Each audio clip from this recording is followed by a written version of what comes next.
ಓಂ ಶ್ರೀ ಗಣೇಶ ಶಾರದಾ ಗುರುಭ್ಯೋ ನಮಃ. ಹರಿ ಓಂ ನಮಃ ಶಿವಾಯ. ನಮಸ್ಕಾರ. ನಾನು ಜ್ಯೋತಿಷಿಯ ವಿದ್ಯಾರತ್ನ ಆಚಾರ್ಯ ಶ್ರೀಮತಿ ಸುಗುಣ. 2026ನೇ ಹೊಸ ವರ್ಷದ ಮೊದಲನೇ ಜನವರಿ ಮಾಸದ ಗ್ರಹಗಳ ಗೋಚಾರ ಫಲಗಳನ್ನು ತಿಳಿಸ್ತಾ ಇದ್ದೀನಿ. ಉತ್ತರಾಯಣದ ಪರ್ವಕಾಲ ಆರಂಭ ಆಗ್ತಾ ಇದೆ. ಗ್ರಹಗಳಲ್ಲಿ ಮುಖ್ಯ ಗ್ರಹವಾದಂತಹ ಸೂರ್ಯಗ್ರಹ ಧನಸ್ಸು ರಾಶಿ ಮತ್ತು ಮಕರ ರಾಶಿಯಲ್ಲಿ ಸಂಚರಿಸುವ ಕಾಲವಾಗಿರುತ್ತೆ. ಸೂರ್ಯಗ್ರಹದೊಂದಿಗೆ ಕುಜಗ್ರಹ, ಶುಕ್ರ, ಬುಧ ಗ್ರಹಗಳು ಧನಸ್ಸು ರಾಶಿ ಮತ್ತು ಮಕರ ರಾಶಿಯಲ್ಲಿಯೇ ಸಂಚಾರ ಮಾಡಲಿದ್ದು, ಈ ಗ್ರಹಗಳ ಪ್ರಭಾವ ಗೋಚಾರದಲ್ಲಿ 12 ರಾಶಿಗಳಿಗೆ ಯಾವ ರೀತಿ ಫಲಗಳನ್ನು ನೀಡ್ತವೆ ಅನ್ನುವುದರ ಬಗ್ಗೆ ತಿಳಿಸ್ತಾ ಇದ್ದೀನಿ. ವೃಶ್ಚಿಕ ರಾಶಿಯವರಿಗೆ ವರ್ಷ ಆರಂಭದ ಜನವರಿ ಮಾಸದಲ್ಲಿ ಪ್ರಾರಂಭದಲ್ಲಿ ಕುಜಗ್ರಹ ರಾಶ್ಯಾಧಿಪತಿಯಾಗಿ ದ್ವಿತೀಯ ಸ್ಥಾನ ಧನಸ್ಸು ರಾಶಿಯಲ್ಲಿ ಸೂರ್ಯಗ್ರಹದೊಂದಿಗೆ ಬುಧ ಶುಕ್ರ ಗ್ರಹಗಳೊಂದಿಗೆ ಸಂಚಾರ ಮಾಡೋದ್ರಿಂದ ನಿಮ್ಮ ಮೈಂಡ್ಸೆಟ್ ಧನಾಭಿವೃದ್ಧಿಯ ಕಡೆ ಇರಲಿದೆ. ಮಾತಿನಿಂದ ನೀವು ಮಾಡಿಕೊಳ್ಳಬಹುದಾದಂತಹ ವಿಷಯಗಳ ಬಗ್ಗೆ ಮತ್ತು ಕುಟುಂಬದ ವಿಷಯಗಳ ಬಗ್ಗೆ ನಿಮ್ಮ ಮೈಂಡ್ಸೆಟ್ ಇರಲಿದೆ. ಅಂದರೆ ಕುಜಗ್ರಹ ಸಾಮರ್ಥ್ಯದ ಗ್ರಹ, ಶಾರ್ಪ್ ಆಗಿ ಮಾತಾಡುವಂಥ ಗ್ರಹ. ಈ ಗ್ರಹದೊಂದಿಗೆ ಬುಧ ಶುಕ್ರ ಗ್ರಹಗಳು ಸೇರಿದಾಗ ಟ್ಯಾಲೆಂಟಿಂದ ಮಾತಾಡಿ, ಸಾಮರ್ಥ್ಯದಿಂದ ಮಾತಾಡಿ ಮನಿಯನ್ನು ಗಳಿಸಿಕೊಳ್ಳುವುದರ ಬಗ್ಗೆ ನಿಮ್ಮ ಮೈಂಡ್ಸೆಟ್ ಇರಲಿದೆ. ಮತ್ತು ಕುಟುಂಬದಲ್ಲಿ ಬರಬಹುದಾದಂತಹ ವಿಷಯಗಳ ಬಗ್ಗೆ, ಭೂಮಿಕಾರಕ ಕುಜ ಆಗಿರೋದ್ರಿಂದ ಭೂಮಿಯ ವಿಷಯಗಳಾಗ್ಬೋದು, ಕುಟುಂಬದ ವಿಷಯಗಳ ಬಗ್ಗೆ ಆಗ್ಬೋದು, ನಿಮ್ಮ ಮೈಂಡ್ಸೆಟ್ ಇರಲಿದೆ. ಆದರೆ ಇಲ್ಲಿ ಮಿಕ್ಸ್ ಫಲವನ್ನು ಈ ಗ್ರಹಗಳು ನೀಡುತ್ತಾರೆ, ಅಶುಭವನ್ನು ನೀಡುತ್ತಾರೆ. ಮಾತಿನಿಂದ ಆಗಬಹುದಾದಂತಹ ಸಮಸ್ಯೆಗಳು ಅಂದರೆ ಡಾಮಿನೇಟ್ ಆಗಿ ಮಾತಾಡಬಹುದು, ಬಹಳ ಶಾರ್ಪ್ ಆಗಿ, ಬಹಳ ಸ್ಟ್ರಾಂಗ್ ಆಗಿ, ಗಟ್ಟಿಯಾಗಿ ಮಾತಾಡಬಹುದು. ಅದು ಇತರರಿಗೆ ಅದು ಸರಿ ಕಾಣಿಸದೆ ಇದ್ದಾಗ ಅಲ್ಲಿ ಸಮಸ್ಯೆಗಳಾಗ್ಬೋದು. ಮಾತಿನಿಂದ ನಾನಾ ಸಮಸ್ಯೆಗಳು ಆಗುತ್ತೆ. ಹಾಗಾಗಿ ಮಾತಿನ ವಿಷಯದಲ್ಲಿ ನಿಗಾ ಇರಬೇಕಾಗತ್ತೆ. ಇನ್ನು ಧನಾಭಿವೃದ್ಧಿಯ ವಿಷಯದಲ್ಲಿ ರಾಶ್ಯಾಧಿಪತಿ ಧನಸ್ಥಾನದಲ್ಲಿ ಧನಾಭಿವೃದ್ಧಿಗೆ ಇಲ್ಲಿ ಪ್ರಯತ್ನ ಪಟ್ಟರು.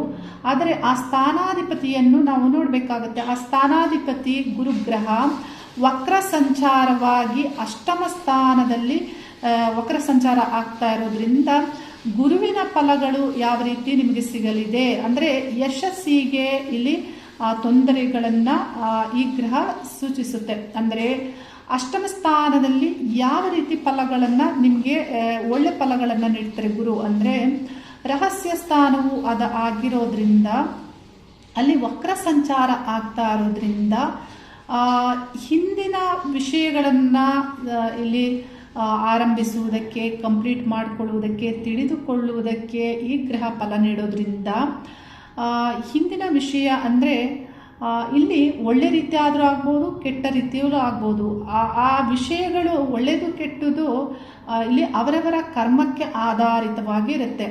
ಒಳ್ಳೆಯದಂದರೆ ಹಿಂದಿನ ವಿಷಯಗಳನ್ನು ಆಧ್ಯಾತ್ಮಿಕವಾಗಿ ದೈವಿಕ ವಿದ್ಯೆ ಆಧಾರಿತವಾಗಿ, ಈಗ ಹಿಪ್ನೋಟಿಸಮ್ ಮೂಲಕ ತಿಳಿದುಕೊಳ್ಬಹುದು, ಅಥವಾ ಆ ವಿದ್ಯೆ ಆಸಕ್ತಿ ಬರ್ಬೋದು, ಅದರ ಬಗ್ಗೆ ನೀವು ತಿಳಿಬಹುದು, ಅದರಿಂದ ನಿಮ್ಮ ವಿಷಯಗಳನ್ನು ತಿಳಿಬಹುದು, ಸೂಪರ್ ನ್ಯಾಚುರಲ್ ಪವರ್ ಬಗ್ಗೆ ನೀವು ತಿಳಿಬಹುದು. ಆದರೆ ವ್ಯಕ್ತಿಯ ಕರ್ಮಗಳು ಯಾವಾಗ ಕೆಟ್ಟಿರುತ್ತೆ, ಈ ರಹಸ್ಯ ವಿಷಯಗಳು, ರಹಸ್ಯ ಸ್ಥಾನದಲ್ಲಿ ರಹಸ್ಯ ವಿಷಯಗಳನ್ನು ವಾಮ ಮಾರ್ಗದಲ್ಲಿ ನೀವು ತಿಳಿಬಹುದು. ಈಗ ವಾಮಾಚಾರಿಗಳೆಲ್ಲ ರಹಸ್ಯ ವಿಷಯಗಳನ್ನು ನೀಚ ಮಾರ್ಗದಿಂದ ಕೆಟ್ಟ ಫಲಗಳ ಒಂದು ಆಧಾರಿತವಾಗಿ ಮಾಡ್ತಾರೆ. ಈ ರೀತಿ ಇಲ್ಲಿ ರಹಸ್ಯ ಸ್ಥಾನದಲ್ಲಿ ಈ ಗ್ರಹ ಈ ರೀತಿ ಫಲವನ್ನು ನೀಡ್ತಾರೆ. ಮತ್ತು ಹಠಾತ್ ನಿಮ್ಮ ದೃಷ್ಟಿಕೋನ ಬದಲಾಗುವಂತೆ ಈ ಗ್ರಹದ ಪ್ರಭಾವವು ಆಗಲಿದೆ. ಹಾಗಾಗಿ ಗುರುವಿನ ಫಲಗಳನ್ನು ತಿಳಿದುಕೊಳ್ಳಿ. ಇಲ್ಲಿ ನಿಮ್ಮ ಪ್ರಯತ್ನಗಳನ್ನು ಮತ್ತು ನಿಮ್ಮ ಒಂದು ಗುರಿ ಸಾಧನೆಗಳನ್ನು ಯಾವ ರೀತಿ ಪ್ರಯತ್ನ ಪಡಬೇಕು ಮತ್ತು ಅವುಗಳ ಆರಂಭ ಯಾವಾಗ ಮಾಡಬೇಕು, ಇದಕ್ಕೆಲ್ಲ ಈ ಮಾಸದ ವಿಷಯಗಳು ಮತ್ತು ಗುರುವಿನ ವಿಷಯಗಳನ್ನು ನೀವು ಸರಿಯಾಗಿ ತಿಳಿದುಕೊಳ್ಬೇಕಾಗುತ್ತೆ. ಪಂಚಮ ಸ್ಥಾನದಲ್ಲಿ ಶನಿಗ್ರಹದ ಸಂಚಾರ ಆಗ್ತಾ ಇದೆ. ಶನಿಗ್ರಹ ಪಂಚಮದಲ್ಲಿ ಅಶುಭವನ್ನೇ ನೀಡ್ತಾರೆ. ಅಂದರೆ ನಿಮ್ಮ ಎಲ್ಲ ವಿಷಯಗಳಿಗೂ ಹಿನ್ನಡೆ ನೀಡ್ತಾರೆ.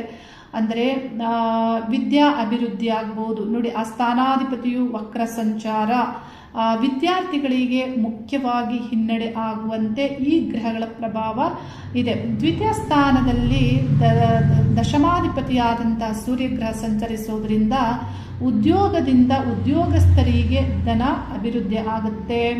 ಮತ್ತು ಲಾಭಾಧಿಪತಿಯಾದಂತಹ ಬುಧಗ್ರಹ, ಸಪ್ತಮಾಧಿಪತಿಯಾದಂತಹ ಶುಕ್ರಗ್ರಹ ಧನಸ್ಥಾನದಲ್ಲಿ ಸಂಚಾರ.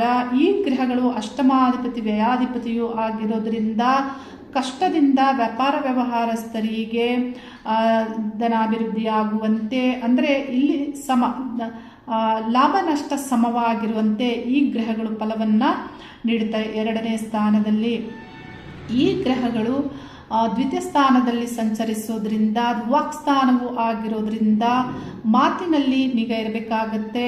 ಜೋರಾಗಿ ಗಟ್ಟಿಯಾಗಿ ಮಾತಾಡುವುದರಿಂದ ಇತರರಿಗೆ ತೊಂದರೆ ಆಗಬಹುದು.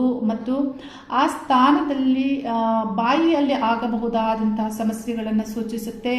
ಬಾಯಿ ಹುಣ್ಣಾಗಬಹುದು, ಓವರ್ ಹೀಟಿಂದ ಆಗಬಹುದಾದಂತಹ ವಿಷಯಗಳು. ಮತ್ತು ಅಂದರೆ ಆಮ್ಲಪಿತ್ತ ಆಗುವಂಥದ್ದು, ಒಣ ಕೆಮ್ಮು ಬರುವಂಥದ್ದು, ಜ್ವರ ಆಗಬಹುದಾದಂಥದ್ದು, ಈ ರೀತಿ ಇಲ್ಲಿ ಈ ಗ್ರಹಗಳ ಪ್ರಭಾವದಿಂದ ಬರುತ್ತೆ.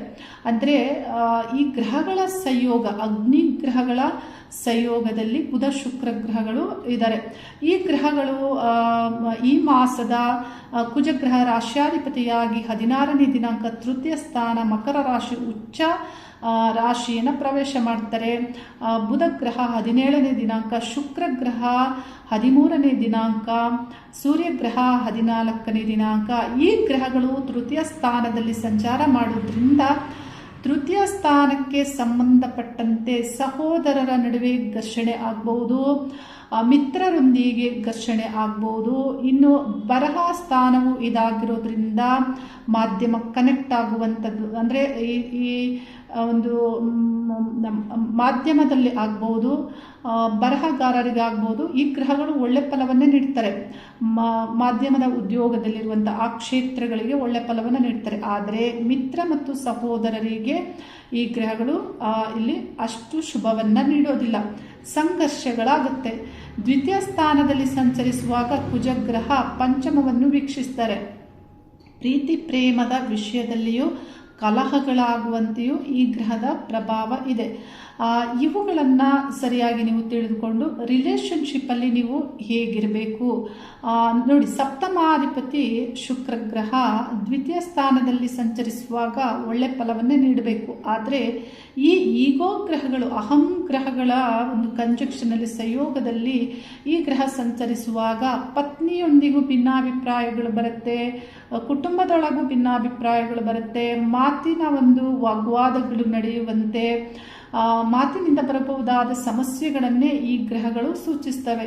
ಹಾಗಾಗಿ ಇಲ್ಲಿ ಈ ಈಗೋ ಮತ್ತು ಈ ಕೋಪ ಇವುಗಳನ್ನು ಸಡನ್ನಾಗಿ ನಿರ್ಧಾರ ತೆಗೆದುಕೊಳ್ಳುವುದು, ಸಡನ್ನಾಗಿ ಏನಾದರೂ ಹೇಳುವುದು, ಇಂಥದ್ದನ್ನು ನೀವು ನಿಯಂತ್ರಿಸಬೇಕಾಗುತ್ತೆ.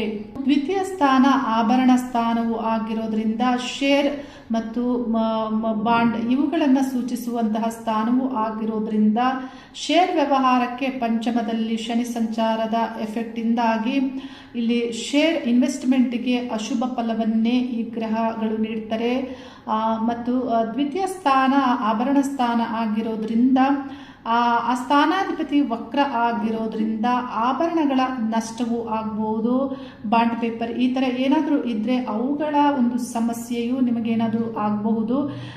ಇವುಗಳ ಬಗ್ಗೆ ಸ್ವಲ್ಪ ಸರಿಯಾದ ಗಮನವನ್ನು ತೆಗೆದುಕೊಂಡು ನಿಮ್ಮ ಕೆಲಸ ಕಾರ್ಯಗಳನ್ನು ನೀವು ಮಾಡಬೇಕಾಗುತ್ತೆ. ಮಾಸದಲ್ಲಿ ಈ ಗ್ರಹಗಳ ಪ್ರಭಾವ ತಿಳಿದುಕೊಂಡು ನಿಮ್ಮ ಮಾಸದ ಅಚೀವ್ಮೆಂಟ್, ಮಾಸದ ತಯಾರಿಯನ್ನು ಹೇಗೆ ಮಾಡಿಕೊಳ್ಬೇಕು ಅನ್ನೋದರ ಬಗ್ಗೆ ಗಮನವನ್ನು ಕೊಡಿ. ಗುರುಗ್ರಹ ಅಷ್ಟಮದಲ್ಲಿ ವಕ್ರ ಸಂಚಾರ ಆಗ್ತಾ ಇರೋದ್ರಿಂದ ಗುರುವಿನ ಅಶುಭ ಫಲಗಳಿಗೆ ಗುರು ಪಾದುಕ ಸ್ತೋತ್ರವನ್ನು ಮನೆಯಲ್ಲೇ ಪಠನೆ ಮಾಡಿ, ಗುರು ಮಂತ್ರವನ್ನು ಪಠನೆ ಮಾಡಿ, ಗುರು ಅಷ್ಟೋತ್ತರವನ್ನು ಪಠನೆ ಮಾಡಿ, ಅಥವಾ ಕಡಲೆಕಾಳನ್ನು ಫಲಪುಷ್ಪ ತಾಂಬೂಲ ದಕ್ಷಿಣೆ ಸಹಿತವಾಗಿ ಗುರುಗಳ ದೇವಸ್ಥಾನಕ್ಕೆ ಹೋಗಿ 5 ಪ್ರದಕ್ಷಿಣೆ ಬಂದು ಸಂಕಲ್ಪವನ್ನು ಮಾಡಿಕೊಂಡು ದಾನವನ್ನು ನೀಡೋದ್ರಿಂದ ಗುರುವಿನ ಅಶುಭ ಫಲಗಳು ಈ ಧನಾಭಿವೃದ್ಧಿ ಆಗ್ಬೋದು, ಯಶಸ್ಸಿಗೆ ತೊಂದರೆ ಆಗ್ಬೋದು, ಇವುಗಳೇನಿದೆ ಅವೆಲ್ಲವೂ ಅವಾಯ್ಡ್ ಆಗುತ್ತೆ. ಮತ್ತು ಪಂಚಮದಲ್ಲಿ ಶನಿ ಸಂಚಾರ ಆಗ್ತಾ ಇರೋದ್ರಿಂದ ಅಡೆತಡೆಗಳ ಆಗ್ತಲೇ ಇರುತ್ತೆ. ಆದರೆ ಯಾವ ಪ್ರಯತ್ನವನ್ನು ಯಾವಾಗ ಮಾಡಬೇಕು, ಇದಕ್ಕೆಲ್ಲ ಮುಖ್ಯ ಕಾರಣ ನಿಮ್ಮ ಜನ್ಮಜಾತಕದಲ್ಲಿಯೂ ನಿಮ್ಮ ದಶಾಭುಕ್ತಿಗಳು ನಿಮ್ಮ ಯಶಸ್ಸಿಗೆ ತೊಂದರೆ ನೀಡುವುದಿದ್ರೆ ಮಾತ್ರ ಈ ಗ್ರಹಗಳು ಹೆಚ್ಚು ಪ್ರಭಾವವನ್ನು ಗೋಚಾರದಲ್ಲಿ ಮಾಡುತ್ತವೆ. ಶುಭ ಭುಕ್ತಿ ಕಾಲವಾಗಿದ್ದರೆ ನಿಮಗೆ ಅಷ್ಟು ಈ ಗೋಚಾರದ ಗ್ರಹಗಳ ಪ್ರಭಾವ ಇರೋದಿಲ್ಲ. ಹಾಗಾಗಿ ನಿಮ್ಮ ಜನ್ಮಜಾತಕವನ್ನು ಪರಿಶೀಲಿಸಿಕೊಳ್ಳಿ, ನಿಮ್ಮ ಕೆಲಸ ಕಾರ್ಯಗಳ ತಯಾರಿಯನ್ನು ಮಾಡಿಕೊಳ್ಳಿ ಅನ್ನೋದನ್ನು ನಾನು ತಿಳಿಸ್ತಾ ಇದ್ದೀನಿ. ಶುಭವಾಗಲಿ. ಹರಿ ಓಂ ನಮಃ ಶಿವಾಯ.